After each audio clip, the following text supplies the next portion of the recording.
Hey guys, welcome to another video, and as you can tell, things are a little bit different here. I've actually kind of been procrastinating this video, and if you pay attention, if you're a fan of the show, this is going to be kind of an update video. So let's get into the update and a review of this standing desk. Yeah, this is a standing desk. Some of you may have not been able to pick that out at first, but sure enough, it really is. And this is the new setup right now. I've moved around in this office. I think this is the third time so far. And this is also a new office. Some of you may be able to tell the walls are blue and I have curtains in the background blocking a window because my wife used to work from home and she has transitioned to going to school full time, where she'll spend a lot more time at the school itself and I will spend more time at my office than she will be spending in her office. So we decided to switch offices in the home. She's now in a smaller room and I'm in the bigger room for an office. So forgive the echo until I can get to a video to figure that one out as well. I want to take you guys along the journey with everything I do on this channel. So if that comes down to showing you guys when I'm installing sound deadening on the walls, I kind of want to do a video on that. Some of that may end up going on my other channel, Butler Works, which is kind of geared towards making and woodworking and building, but that's all in the future. Today, we're going to be talking about the update, which is this standing desk and a little bit of this setup. These two devices here, this big monitor, and this is actually a new monitor. This isn't my 32-inch monitor I've been using for years.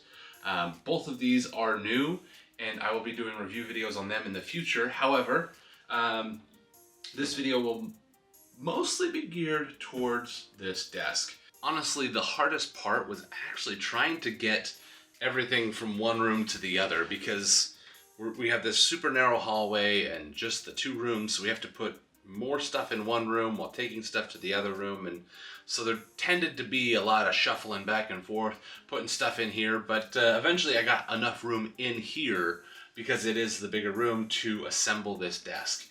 I just followed the instructions. Definitely want to follow the instructions on this one. Overall, it's not too bad. But of course, there were things that I feel like were missed in the instructions, or at least details that could be helpful when you are building this desk, like this one. So on this L-shaped piece here, one hole is perfectly round, the other one is oval. The oval one will not be screwed onto the legs. This oval section here gets attached to the tabletop itself. And once you go to assemble it, that'll make a lot more sense, but in the first steps of like building this desk, it doesn't quite click. So you have to either pay a lot of attention to the pictures and how they're drawn, or hopefully this little tip helped you along your way. Once you get the legs assembled, it then points out that you'll use these little O-ring, oval-shaped gaskets to go between the desk itself and your legs. Another question you might run into for yourself is when you are attaching the feet themselves to the legs, it doesn't actually matter which way they go and which foot it goes on.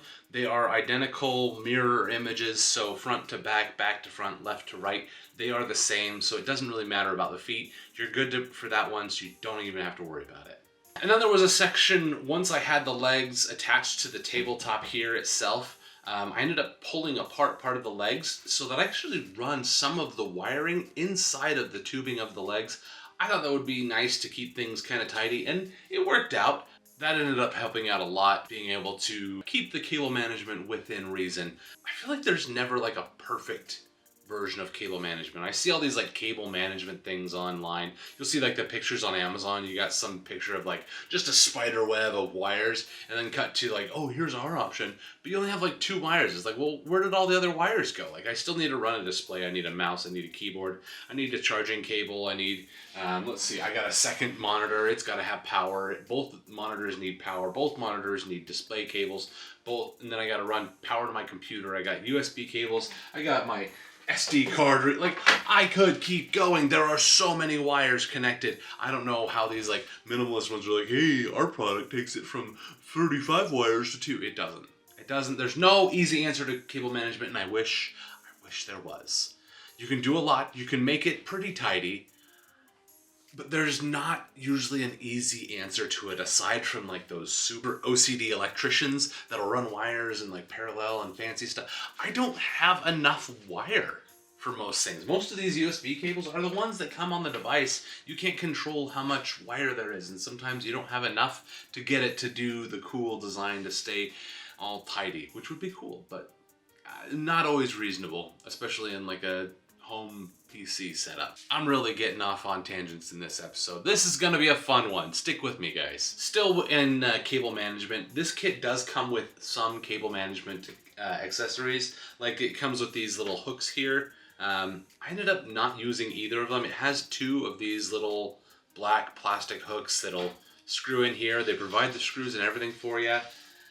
But I didn't really find hey, this is the obvious, like what I want to use it for. I understand what it's for. You can put it on the bottom of your desk, run your power cables and whatnot across it. But honestly, from here to here, I didn't have a whole lot of stuff I needed, because it also comes with this whole tray that you'll see here in the video for a lot of like cable management and cables to be bundled up in, which does help with keeping things tidy for cable management wise. I think I've done fairly well with my setup, but yeah, that whole basket is actually pretty handy. The one thing that I appreciated the most from the get-go are these 3M adhesive pad with like what looks almost like a zip tie, but it's totally reusable. I like these little guys here. It's got a little hook right here on the end that grabs on to the holes in here. So you'll feed it through and it will then come up here, and then those holes here loop onto this hook that it's going over, and you can see here it's all hooked in. And then to release it, you just pull and then lift up this way and then feed it back in. That way you can add more wires, things like that. And then also, if the 3M pad isn't enough, and most of the time it wasn't for me, it's got a hole in the center, and you can throw a screw in there to just screw it into the table. That's what I did on almost all of the situations where I use this guy. There's a manufacturer of machines I work on for my day job that they use these sometimes, and I like these because they're reusable. They don't get nearly as brittle as some of the other ones, and it can hold a lot more wires. While it doesn't have to, you can get it down to just one wire if you want. It can hold a whole bunch of wires if necessary. It's great for cable management. Again, not reducing us to our 1 or 2 wires, but it's great. Once I got it all assembled, I decided to put it to the ultimate test myself. And while it is only rated for like 250, 260 pounds, it's lifting me up. Oh my gosh, I am way over the weight limit. Yeah, it'll lift 300 pounds. And of course, every good manufacturer has a perfect plastic peel at least once in a whole unboxing and setup. Oh, so satisfying. All right, and that is the ErGear dual motor standing desk, sit stand desk, I don't know, whatever you want to call it. It's a desk that goes up and down. It's a motorized desk. It's a power desk. It's super desk. I don't know whatever you want to call it. It's also adjustable. You can make it almost any width. There's obviously limitations. You can see all those details on Amazon, but covering some of like the important ones. While it was able to lift me at more than 300 pounds, it is rated at 264 pounds. I'm sure that if I ran it with me on there multiple times, I would burn out the motors. It did it just fine the first time. I'm not going to do it again. However, 264 pounds. That means you can have all of your computer equipment on this. I do hope to one day have a rack or something to have my desktop itself underneath the desk to give me a little bit more surface area, things like that. And maybe I'll even get some different monitors. It goes all the way down to 28.3 inches high. That is the lowest level that this desk will go, which is actually really nice for sitting at a desk. Which, honestly, it's not too far from where my desk was naturally at before. My previous desk was an adjustable desk, but you have to adjust each of the 4 legs on it. It was kind of a hassle to even get it level. So this guy being able to go up and down on its own, super easy, it's kind of nice. And having dual monitors, standing desks has more benefits. So let me just show you real quick. So at the lowest position, and me sitting up properly in a good position, my eyes are just below or just at the bottom of the level of my upper screen here. So if I'm focusing on my upper screen, I actually will bring my desk to the lowest position here. And then if I'm focusing on my lower screen, rather than hunching over, doing this, getting uglier, turning into troll, I can actually bring my desk up to what I have as position 2, and this brings it to more of a natural position, forcing me to be upright. I know I don't have my proper hands up here. No, I'm gonna do this still, but it does help me to stay a little bit more upright. And I have the exact same setup for when I'm standing. My eyes right here at the bottom of my upper screen for number 3, and then if I want to go to number 4, it actually takes it to the max height, which is kind of perfect for me to focus on my lower screen also. Not too bad for leaning on. However, you can see right here, it's a little wobbly at the top. It wobbles a little bit. Yes, there's a lot of weight here, and it also is a lot of weight higher up because I have the stacked monitors on a single monitor arm mount. I'm also not super stoked with this mount. I want it to actually be higher because I like to sometimes have my phone down here, but my phone is covering the bottom of this part of this screen. I know, we're talking about 2 square inches of real estate, but it's 2 square inches of real estate that I want. So I think in the future, I will probably be looking at getting an even taller monitor stand to be able to get this monitor and this monitor even higher, and hopefully a little less wobbly. These monitors definitely emphasize the wobble, while the desk itself still definitely has some wobble to it. So keep that in mind. It's not perfect. If you need something that isn't going to wobble, you're gonna have to invest in a much more expensive standing desk. This is a very affordable standing desk. If you want something super sturdy, more sturdy than this, you're gonna have to go with something with 4 legs on it. One last thing I forgot to mention is the safety features on this, or the lack thereof. The last standing desk that my wife is now using, it is a mono-price desk. It came with the tabletop and the legs. This one is just the legs. That one has a bump stop and a lift stop safety feature where if one of the legs lift off and not the other, it'll stop, or if something bumps it or if it hits something, it will stop. This will not stop. It will damage things, it will break things. So you the user, are responsible for keeping this in a good place to where it's not gonna catch, break, or ruin things.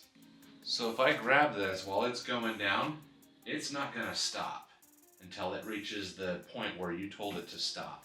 Now let's talk about the accessories to this desk. You may be able to see some of them and you've seen them throughout the video. However, one is right here. This is a cable holder, just kind of cable management, sort of, for charging cables that you use often. Actually 3D printed a whole bunch of these little brackets here. And all it is little chevrons. You can see once they're lined up, the cord goes through that hole, but they're opposite directions so that you can put your cord in here, and then if you need to, you can take it out. But most of the time, if you just want to keep it right here, you can just slide it out, take what you need. So pretty simple, pretty easy, kind of nice. I printed a whole bunch of these. I have a whole bunch of extras. I don't know that I don't think I'm going to be using all of them. I might put one more on the back of the desk to try to manage some of the cables back there. But the other thing I did is I 3D printed these little drawers. I have 2 drawers here on this side here. One has a whole bunch of 3D printer accessories. I got sanding sticks, and scrapers, and stuff like that. And this one, I keep other little things like some scissors and a tape measure. I'm always measuring something, so little handy things, post-it notes. And then I have another drawer over here that has things like the remote for my underdesk treadmill, and then the remote for this monitor, and some headphones, things like that. So not too much. Overall, I'd say I'm happy with this desk. It turned out really well. I'm not too worried about the wobble on this guy. I'm not doing anything real crazy with it, so I'm not terribly worried about that. If one day I ever decide that I really want a much more stable desk, I'll find one of those 4-post standing desks. Most of the time though, they don't go as high as this one does. So maybe in the future I'll look at that, but they're pretty expensive, and honestly, this guy's getting the job done. I've had it for a few months now, and I'm pretty happy with it. If you want to get the legs for this desk for yourself, I'll have links down in the description below. I am an Amazon affiliate, so using those links do help to support this channel with no additional cost to you. If you see something else in this video you have questions about, feel free to ask. Again, I told you guys that future videos are going to be these monitors and much more.